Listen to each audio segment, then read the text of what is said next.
In 1923, a man in Germany walked into a cafe and ordered a single cup of coffee. The waiter brought it to him, and the menu on the wall said it cost 5,000 marks. The man wasn't troubled by that. Prices had been strange for a while now. He sat by the window, sipped slowly, talked with a friend about nothing in particular, and watched the gray afternoon move past the glass. And when he finally finished and asked for the bill, the waiter told him the coffee now cost 8,000 marks. In the time it took to drink one cup of coffee, the price had risen by 60%.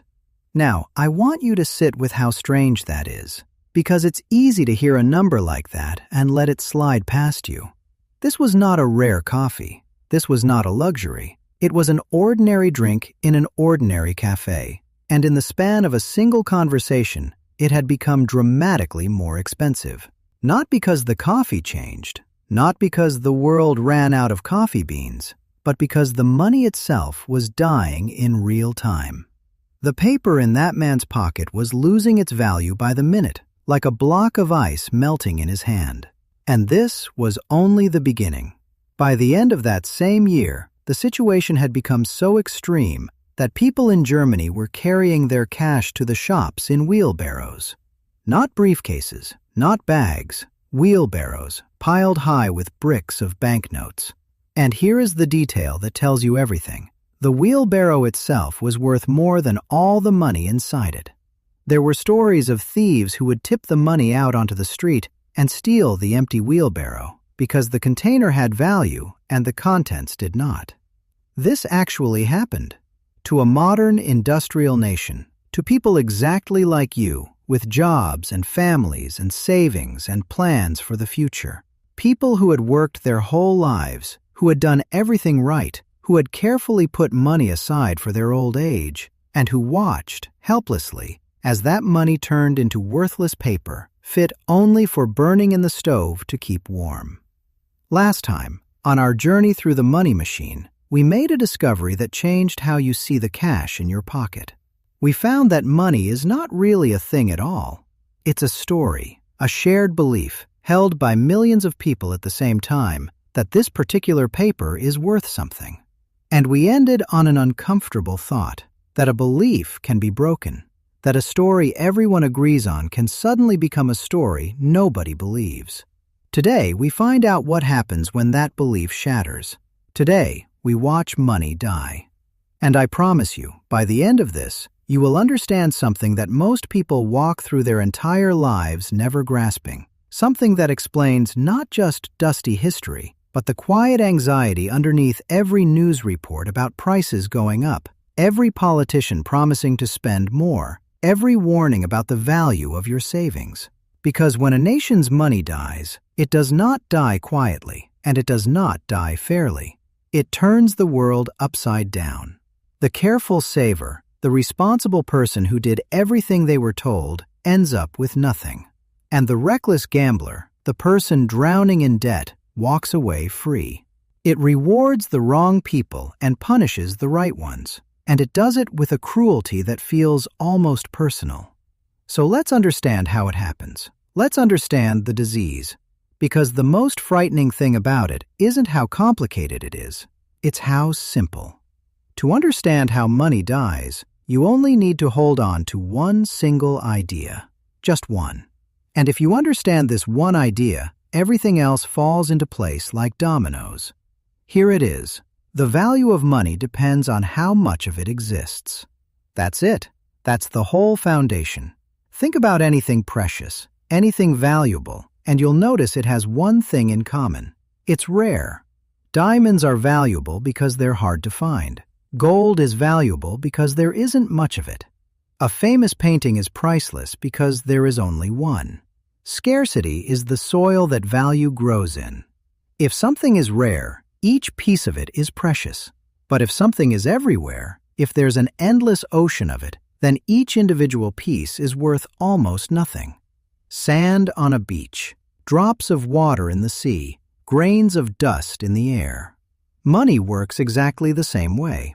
If there is very little money in a country, then each unit of it is valuable, and it takes only a little to buy what you need. But if you flood a country with money, if you make it as common as grains of sand, then each individual note becomes worth less and less, until eventually it's worth nothing at all. The money becomes as worthless as the sand because it has become as common as the sand. Let me make this even more vivid, because everything in this story rests on it. Imagine a small island with 100 people on it, and on this island there are 100 loaves of bread for sale, and 100 gold coins in total spread among the people. Roughly speaking, a loaf of bread costs about 1 coin, because there's 1 coin for every loaf. Simple, balanced, sensible. Now imagine a magician appears overnight and secretly doubles the number of coins. Now there are 200 coins, but still only 100 loaves of bread. The bread hasn't changed. There's no more of it. But now there are 2 coins chasing every single loaf. And so the price of bread drifts upward until it costs about 2 coins instead of 1. The islanders feel richer because they have more coins, but they are not richer at all, because each coin now buys only half a loaf. The wealth was an illusion. The magician created coins, but he could not create bread. And money that isn't backed by real things, real bread, real shoes, real work, is just paper pretending to be wealth. That is the entire secret of inflation, captured on a tiny island. More money, same amount of stuff, higher prices. Hold that picture in your mind, because we're about to watch it happen not to 100 islanders, but to an entire nation of millions. And we're about to watch the magician lose all control of his trick. Now let me introduce you to the temptation, the trap that catches nation after nation, century after century. Because once you see the trap, you'll understand why this keeps happening again and again to people who really should know better. Imagine you are running a country, and your country owes enormous debts. Maybe you fought a war, and it cost far more than you could afford. Maybe you made promises to your people that you cannot keep. Whatever the reason, you owe staggering amounts of money, and you simply do not have it. You cannot pay. The bills are coming due, and the cupboard is bare. Most people, most businesses, most families, when they cannot pay their debts, have to face painful choices. They have to cut back, sell things, go without, perhaps face ruin. But a government has an option that no one else has. A secret door that no ordinary person can walk through. The government controls the printing press. It can simply print more money. It can manufacture the very thing it owes. If you owe $1 billion and you don't have it, why not just print 1 billion fresh notes and pay the debt with those? It sounds, at first, like the cleverest solution imaginable. A way to make a problem disappear with the push of a button. No painful cuts, no angry citizens, no difficult choices. Just print and pay and smile. And I want you to feel how reasonable this seems in the moment, because if it seemed obviously insane, no one would ever do it. Picture the leaders in the room. They are not cartoon villains. They are frightened people facing an impossible situation. The soldiers need to be paid or they'll revolt. The workers need wages or they'll starve. The debts are due and the creditors are pounding on the door. And sitting right there, within reach, is a solution that makes all of it go away instantly. Every instinct screams that to refuse the printing press is to choose immediate disaster, while to use it is to choose survival.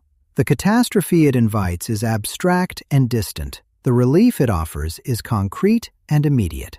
That is the shape of every truly dangerous temptation. The reward is now and certain. The price is later and deniable. This is exactly the trap that Germany fell into after the First World War. The country had been shattered by the war, and on top of the ruin, it had been ordered to pay colossal sums it could not possibly afford. The debts were crushing, impossible, suffocating. And so the government, desperate and cornered, reached for the secret door. It began to print. And at first, and this is the seductive part, this is why the trap works. At first, it seemed to help. There was suddenly more money to go around. The government could pay its workers, settle some of its bills, keep the lights on. The immediate crisis eased. People could breathe. It felt like a clever escape from an impossible situation. But remember our one idea. The one thing you need to understand. The value of money depends on how much of it exists. And now there was more money, much more money, chasing the exact same amount of bread, the same amount of shoes, the same amount of coal, the same amount of everything. The factories hadn't produced more bread. The farms hadn't grown more wheat. There was just more money trying to buy the same limited pile of real things.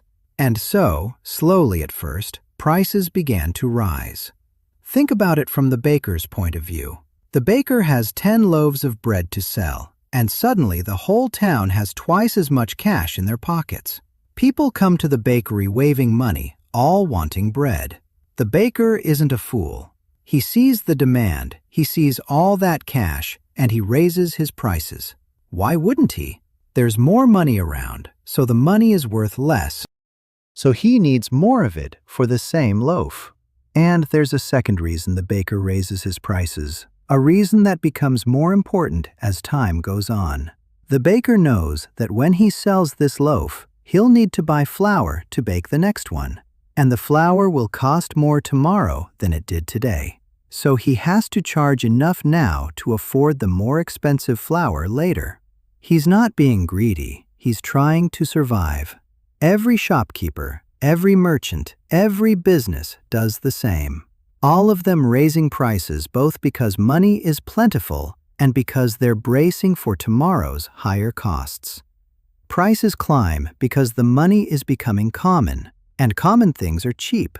And when money becomes cheap, it takes more of it to buy anything. Now here is the moment where it could have stopped. Here is the fork in the road. The government sees prices rising. It feels the value of its money slipping, and it has a choice. It can stop printing, accept the pain, face the hard reality. Or it can do the thing that feels easier in the moment, print even more to keep up with the rising prices. And once a government chooses to print more to chase rising prices, it has stepped through a doorway from which there is almost no return, because it has just begun the spiral. I want to slow down here, because the spiral is the heart of this entire story, and I want you to feel the horror of it, the way the people living through it felt it. Because a spiral is not like a normal problem. A normal problem gets worse in a straight line, steadily, predictably. A spiral gets worse faster and faster, feeding on itself, accelerating, until it becomes a kind of madness. Watch how it turns. Prices go up because there's too much money, so the government prints more money to keep up with the prices. But printing more money makes the money even less valuable, which makes prices go up even faster. Which means the government has to print even more, even faster, just to keep pace. Each turn of the wheel spins the next turn faster. The dog is chasing its own tail, and the faster it runs, the faster the tail moves away. And here's the part that makes the spiral truly unstoppable, the hidden accelerator buried inside it. As prices rise, the government's own costs rise too. The soldiers' wages have to go up because the soldiers can no longer live on yesterday's pay. The government's bills, its salaries, its purchases, all of them swell along with everything else. So the very printing that was meant to solve the government's money problem actually makes the government's money problem bigger, because now the government needs even more money to cover its own inflated costs. It is trying to fill a bucket that grows a new hole every time it pours. The faster it pours, the faster the bucket leaks. There is no amount of printing that can ever catch up, because the printing itself is what keeps the bucket leaking. This is why, once the spiral truly begins, it almost never stops until the currency is completely dead. The cure has become the disease. It's worth pausing to really understand why the spiral, once started, is so monstrously hard to stop. Because this is the part that separates ordinary inflation from the kind that destroys a nation. The key is what happens to people's expectations. In the early days, when prices first start rising, people treat it as a temporary annoyance. They assume things will settle. They keep using money normally, holding it, saving a little, trusting that tomorrow will look roughly like today. But as the rises continue and accelerate, a shift happens inside everyone's mind almost at the same time. People stop expecting stability and start expecting more rises. And the moment expectations flip, behavior flips with them, and the behavior makes the expectation come true. Watch how this works, because it's the engine room of the catastrophe. If I believe prices will be much higher next month, what do? I buy now, before they rise. I spend my money the instant I get it. I refuse to lend money to anyone because they'd pay me back in worthless notes. If I'm a shopkeeper, I raise my prices preemptively ahead of my rising costs to protect myself. If I'm a worker, I demand higher wages immediately to keep up with what I expect is coming. Every single one of these reactions, the rushed spending, the hoarding of goods, the preemptive price hikes, the wage demands, pushes prices up faster. So the thing everyone feared and acted to protect themselves against is brought into being by the very acts of protection. The expectation of disaster manufactures the disaster. Thanks for watching. See you in the next video.